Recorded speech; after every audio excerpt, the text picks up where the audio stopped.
আমাকে টোটালি বলা হয়েছে সিলেক্টর প্যানেল থেকে এবং বোর্ড থেকে আমাকে যে টিমটা দেওয়া হবে আমাকে সেই টিমটা নিয়েই কাজ করতে হবে। সো আমার কোনো সে থাকবে না যে আমি কোন প্লেয়ারটাকে চাই কোন প্লেয়ারটাকে চাই না। চট্টগ্রামে সংবাদ সম্মেলনে ক্ষোভ প্রকাশ করেছেন tiger captain Liton Kumar Das. Bangladesh Ireland টি-20 ম্যাচ পূর্ববর্তী সংবাদ সম্মেলনে লিটনের ক্ষোভ প্রকাশের শুরুটা হয় টি-20 দল থেকে শামীম হোসেনের বাদ পড়াকে কেন্দ্র করে করা একটি প্রশ্নে।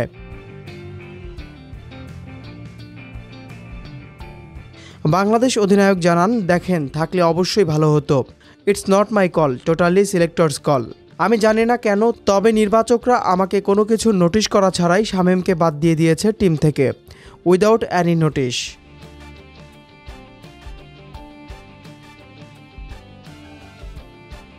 দল নির্বাচনের প্রক্রিয়ায় দল অধিনায়ক ও কোচের ভূমিকা থাকা উচিত বলে মনে করেন লিটন। এ সময় এই অধিনায়ক বলেন, আমি এতদিন জানতাম যে একটা দল যখন কেউ হ্যান্ডেল করে অন্তত অধিনায়ক জানে যে কোন ক্রিকেটার কখন দলে আসবে কখন বাইরে যাবে। সিরিজ থেকে বাংলাদেশের প্রত্যাশার বিষয়ে লিটন দাস বলেন, আমি সবসময় চেয়েছি খেলোয়াড়রা কঠিন পরিস্থিতিতে খেলে নিজেদের যোগ্যতা প্রমাণ করুক। এই সিরিজে আমাদের চেষ্টা থাকবে কঠিন অবস্থা থেকে ম্যাচ নিজেদের করে আনা।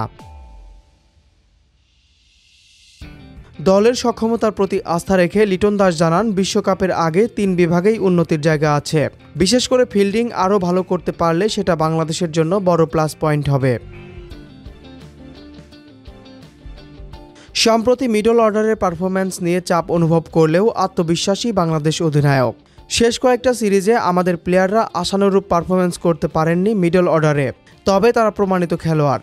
কিছু সিরিজ খারাপ যেতেই পারে, আমি নিশ্চিত তারা ফিরে আসবেন, আশা করি এই সিরিজেই।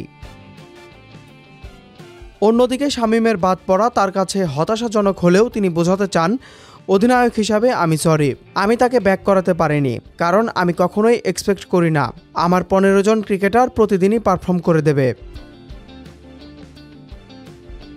নির্বাচকদের সঙ্গে যোগাযোগ ঘাটতি থাকলেও তার অধিনায়কত্বের ভবিষ্যৎ নিয়ে করা প্রশ্নে কৌশলী উত্তরে তিনি বলেন, ওটা পরে দেখা যাবে। চট্টগ্রামে আগামীকাল টি-20 সিরিজের প্রথম ম্যাচে আয়ারল্যান্ডের মুখোমুখি হবে বাংলাদেশ।